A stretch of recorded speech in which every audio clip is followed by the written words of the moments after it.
receive kind of official information maybe in March. That's the next time the finance committee meeting will meet, and more information will be shared at that time. So this is kind of an overview of where we're at kind of mid-year, I guess. Talking about some revenue, talking about some things, but it's really early in the process to know what's going to happen by June 30th. We have no idea what the state or federal government will give us. We have no idea where we're at. We just know what we've collected at this point in taxes and other things that have been shared. So, Mrs. Lynn, the floor is yours. Thank you for your work and preparation. Let's call the Finance Committee meeting to order, please. And we'll start with our finance presentation by Mrs. Lynn, which slides are prepared. Good evening. Before you begin, I should ask, do we have any public comment for the Finance Committee meeting? Okay, hearing none, I believe we can begin then with Mrs. Lenz. Thank you. Good evening. So as Mr. Wardle has said, we're going to take a look at 25-26 budget and look at things that we know and things that maybe we don't know but have projections so that we can look at the things that are significant to the budget. So again, this is just preliminary. It's early in the process. Once we get back from the holidays, then I'll start to roll budget forward in the system and start collecting information from our voting principals, our department budgets, and start to incorporate that.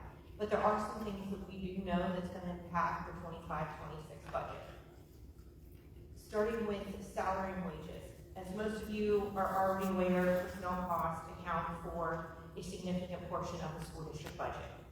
For Big Spring School District, when you look at our current 24-25 budget, salary and benefits account for 57.5% of expenditures. So, I don't have the dollar amounts here, but we do know the increases in our salary and wages for the different groups. So for administrative staff, we have 3 members on individual contracts, and those 3 members will get a 3% increase. Our Act 93 staff is slated to get a 3.1% increase based on their agreement. Our professional staff, based on a collective bargaining agreement, the 25-26 salary schedule indicates they'll get a 3.2% increase. And our classified staff is slated to get a 3% increase. So then in terms of... Mrs. Lynn, just a quick question. That was similar to what happened last year with those amounts, and we did not have any tax increase. So that's what happened. Dr. Grante, maybe you can answer too. Those were similar numbers to what happened last year for this budget for 24-25 with no tax increase. So now we're facing these increases again for 25-26. Yeah, Mr. Johnson and I spoke this morning. I think that'll be some of the things he touches on. Good. Go through Thank you. You're welcome.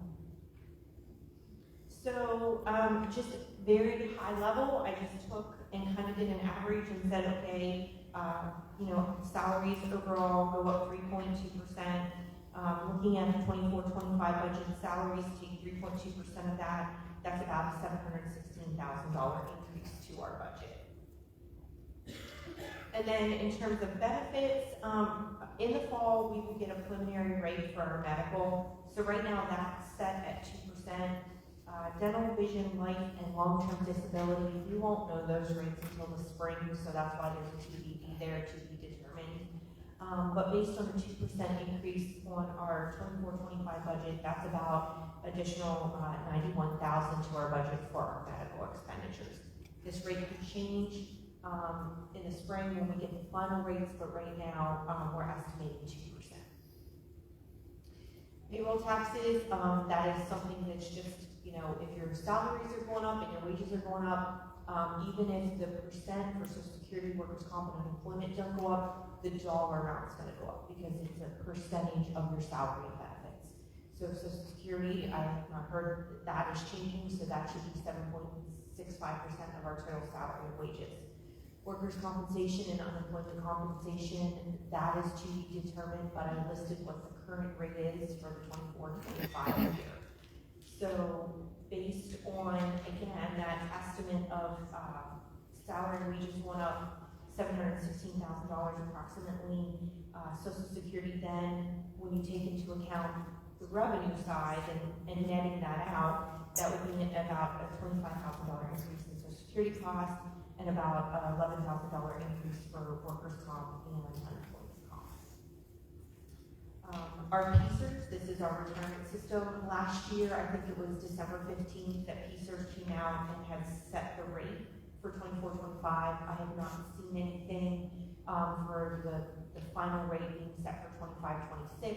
But what I did include here was I included the history of the PSERS employer contribution rate, and most of you all know, like, it was low back in the day, back in 2002, 2003, and then with the pension crisis, then the employer contribution rate has continued to go up. It's not going up in leaps and bounds at 4 or 5%, but it is going up and it's remaining high. So for 25-26, the projected PSERS employer contribution rate is 34.72%. Again, this is just projected. They have not set that rate yet. So when that rate is determined, I will bring that information back. But based on an employer contribution rate of 34.72%, factoring in half reimbursement through the state, that's an additional $245,000 approximately that will need to be added to our budget. Debt service, I included here what we are paying for the current budget year, 24-25, and what we will be paying in 25-26. As you can see, we have 3 series of debts. The series of 2021 will be paid off this fiscal year. So for 24-25, our debt service payments are approximately $5.2 million. In 25-26, they are going to drop because we pay off that one series. So it's going to go down to about $4.8 million, or a reduction to our budget of about $406,000. Outside cyber charter, I include some history here, so you can see those numbers, and then just an estimate for 25-26. So as of November 25th, 2024, you can see that we have 214 students enrolled in outside cyber charter schools. 139 of them are regular ed, and 75 of them are special ed. If there are no changes, and that's what those numbers would be, the enrollment numbers would be for all year, I went ahead and did an estimate based on the tuition rates of what we will pay for the 24-25 year. So that is estimated at about $5.2 million. As you can see off to the right-hand side, the 24-25 budget is at $4.4 million. So if it comes in at $5.1 million, our current budget is already under what we'll pay out. And then what I did is down below you can see the tuition rates. And so for 24-25, we actually have 2 tuition rates for special education, because the state had come in and did do some reform with separate charter schools and the amount that we pay for special education. So our regular education rate won't change for the 24-25 year. It'll be $15,315 a student. But for special education, the first half of the year, we will pay $47,410, and then the other half of the year, the rate reduces to $34,111.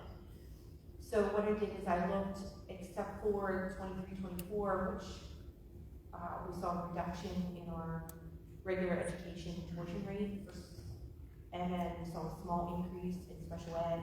I kind of took those years out and I averaged the 22-23 and 23-24, no, not 23, sorry. I averaged the 21-22, the 22-23, and the 24-25 tuition rates, and I said that they seem to go up about 10%. So if our tuition rate for regular ed and special ed would go up 10%, I'm estimating our tuition rates for regular ed at $16,734, and special education at $37,522.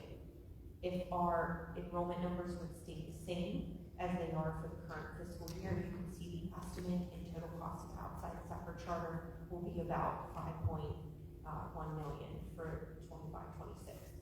Again, that's a significant increase to what is currently in the 24-25 budget of about $727,000 that would need to be added to the budget.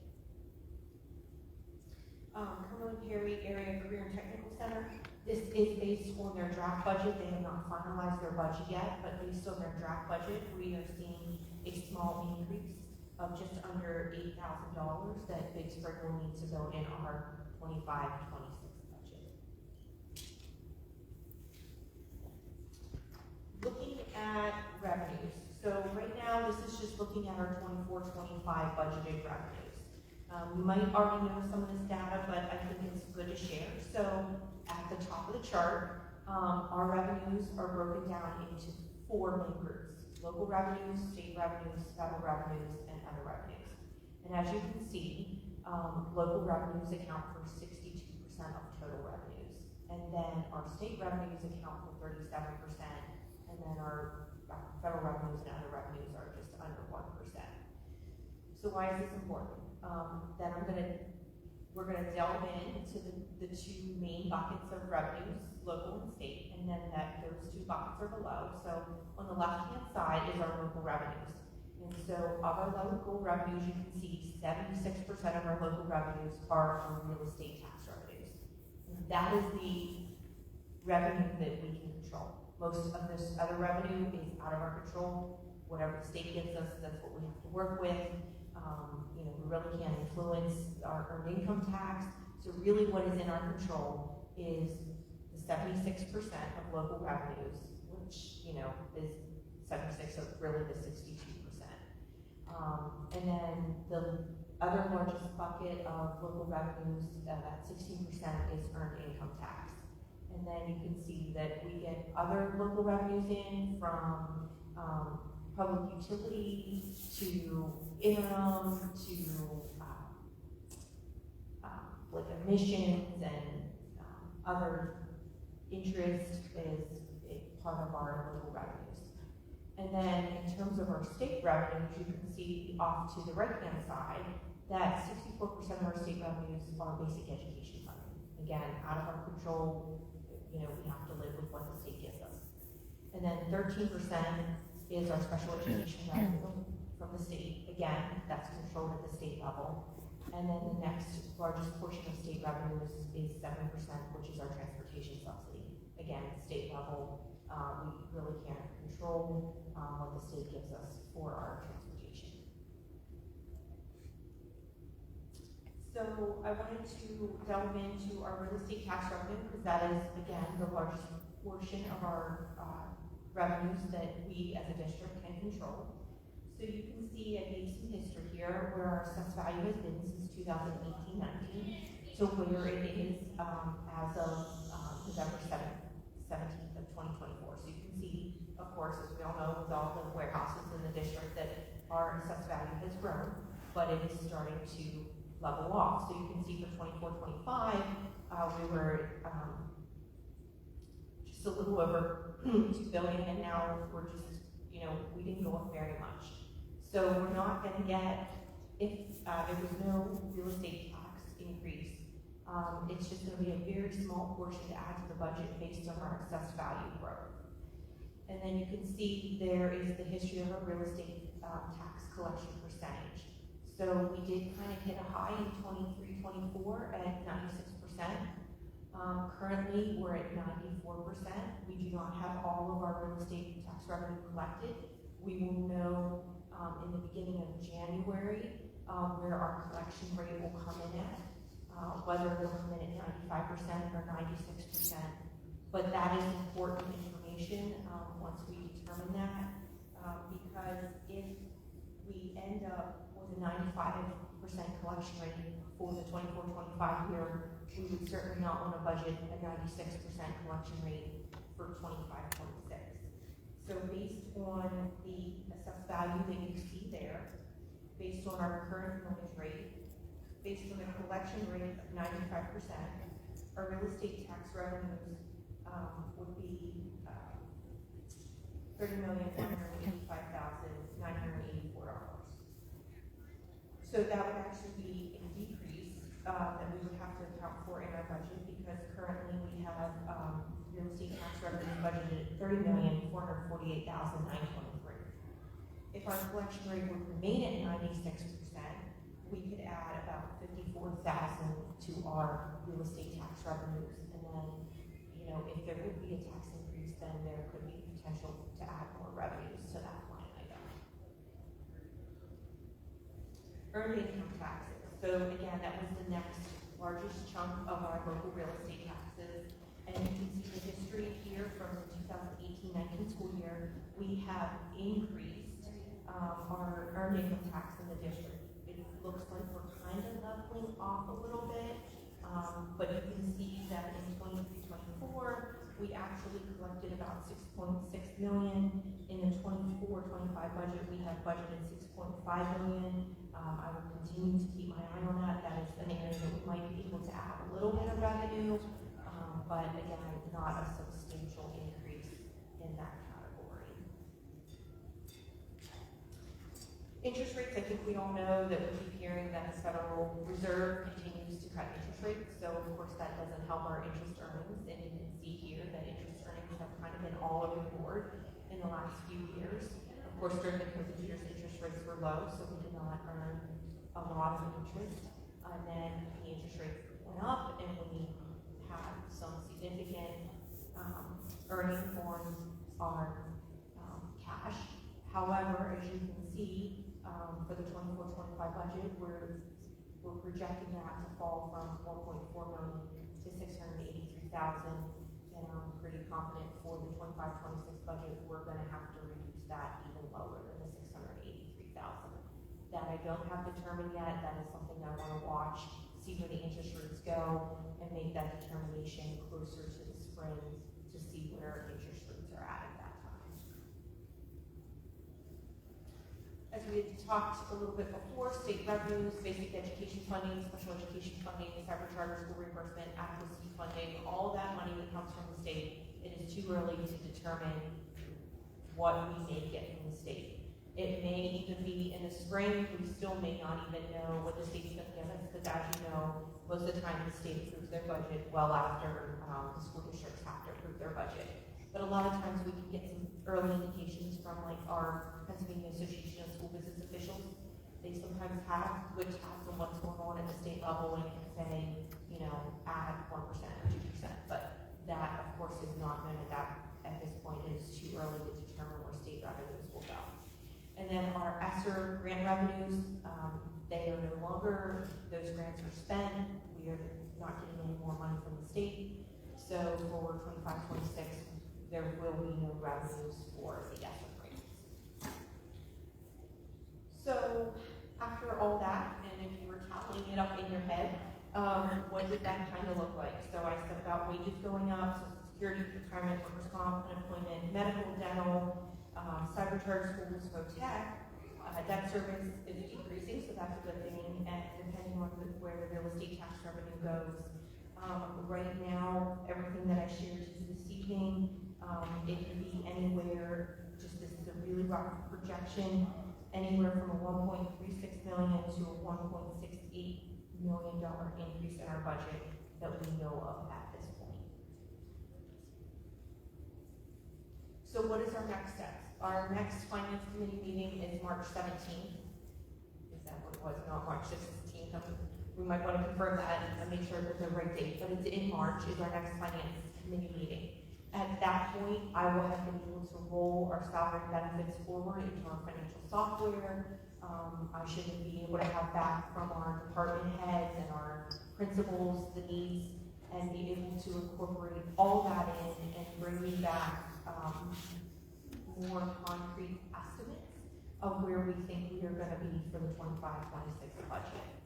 And then just keeping in mind the budget timeline, we would like the board to approve a proposed final budget no later than May 5th, and then approve a final budget no later than June 2nd, so we can of course meet the state deadlines and be able to get our real estate tax bills out in the mail so we can start getting in revenues by July 1.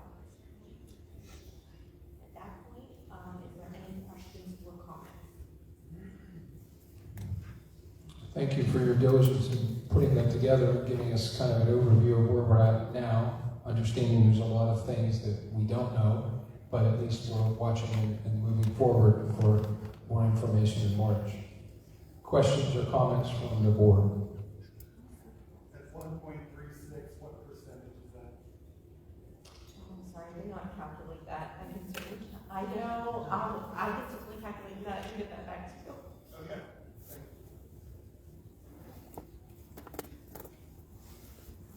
Other comments? Mrs. Shea, go ahead. On page 3, the salary and wages, could you confirm what was the amount of the increase in wages. I had 716,000 increase, is that correct? Yes, so that's just an estimate because, I just rounded to 3.2%, some are 3, some are 3.1, some are 3.25. So until we roll it, that is just an estimate of approximately. I just wanted to make sure I was right. Yeah. Specifically, I asked a couple of I have on page 6, the PSERS. When can we expect the rate to be determined? Do you have an estimated time frame? All I can say is I know that it was approved by PSERS in mid-December of last year. So I am pretty confident they'll have that set by the next, like that I can have that information for the March meeting. So soon. And another one, the cyber charter on page 8. I just want to confirm that you said, and I understand these are estimates for the 24-25. If we continue on with the enrollment as is, that puts us 727,000 over budget, what we had budgeted. Is that correct? That is correct. Wow. Okay. And I have one other one. It's not on this. It's on the general fund budget year to date. That was in. Is it okay to ask a question on this? Okay. Down in the expenditures, the purchased property services. I did notice that this year compared to last year, we have 73.9% of the budget already spent, whereas last year at this time it was only 44.7%. That's a pretty large difference. I was wondering if we are expected to go over the budgeted amount because it's so high at this time, or if it's just we had purchased something earlier than That is something I'll have to delve into and look at and get back to you on that, because I don't know.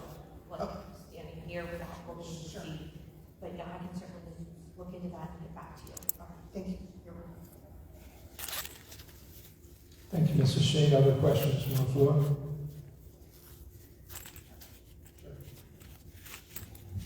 Mrs. Booth? So I may not have to answer this question, but I know last year, just before new members came on the board in November, they had a general estimate as to how far we were with excess revenue on the prior year's budget.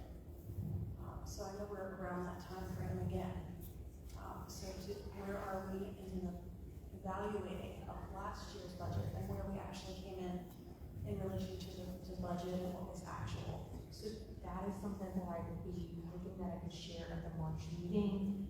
As maybe some of you are aware, we are still working through our local audit that is not complete yet. So once that is complete, I will have that information to be able to share with the board. You're welcome. Mrs. Shade? Do we have an estimated time frame on when of the completion of the audit? I don't have No. that. No, I don't. I can tell you that one of the key pieces that they need to review yet is the single audit portion, and that's where they're looking to pick some federal revenue sources, and they haven't even told me what program they're auditing yet, so I'm not sure. So if you have individual questions between now and March, you could address them to Mrs. Lindsay by email or ask to meet. From that standpoint, she will be putting together a lot of numbers so that we have a better understanding, so that we can prepare for the budget cycle, I think is a good way of putting it. But we do have some increases, substantial increases, that we know what those numbers may be. It also has to deal with personnel. I mean, if someone retires, that can be a difference, could be a savings versus hiring a new person, but then on the other hand, there can be costs that we're not sure of. Snow removal, those type of things. We don't know how many times we're going to have to use that service. So, other questions or comments? Okay, hearing none, do we have a motion to, are there any other items from the floor in regards to finance? Hearing none, do I have a motion to adjourn the Finance Committee for December 16, 2024? Motion, Mr. Myers, second, Mr. Shade. There is no discussion. I assume all votes in the affirmative unless I hear a negative or abstain. Hearing that, I will declare the Finance Committee meeting adjourned.